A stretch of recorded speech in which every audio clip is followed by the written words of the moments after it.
বন্ধুরা, আপনারা যদি আইপিএল কে বিশ্বের সবচেয়ে জনপ্রিয় লিগ মনে করে থাকেন তাহলে মন থেকে ভিডিওটিতে একটি লাইক অবশ্যই করবেন। আইপিএল এর মেগা অকশনে কোনো দলই তাকে নিতে আগ্রহ দেখায়নি। এবার ইউসুফ পাঠানের রেকর্ড ভেঙে নতুন ইতিহাস লিখলেন ভারতের এই খেলোয়াড়। কে এই ভয়ঙ্কর ব্যাটসম্যান, বিস্তারিত জানাবো বন্ধুরা।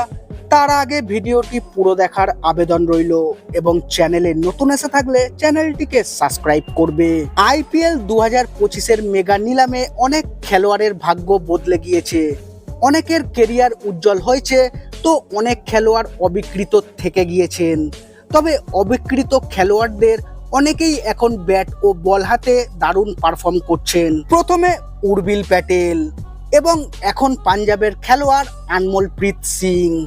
এই তারকা ব্যাটার বিধ্বংসী ব্যাটিংয়ের সাহায্যে আলোড়ন সৃষ্টি করেছেন।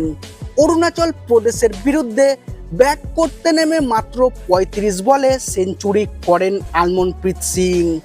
এর সঙ্গে প্রথম শ্রেণীর ক্রিকেটে ভারতীয় ক্রিকেটের দ্রুততম সেঞ্চুরির রেকর্ডও গড়েছেন আনমোলপ্রীত সিং। শনিবার বিজয় হাজারে ট্রফির ম্যাচে পাঞ্জাবের আনমোলপ্রীত সিং মাত্র 45 বলে 115 রানের অপরাজিত ইনিংস খেলেছেন। তার ইনিংসে ছিল 12টি 4 ও 9টি ছক্কা।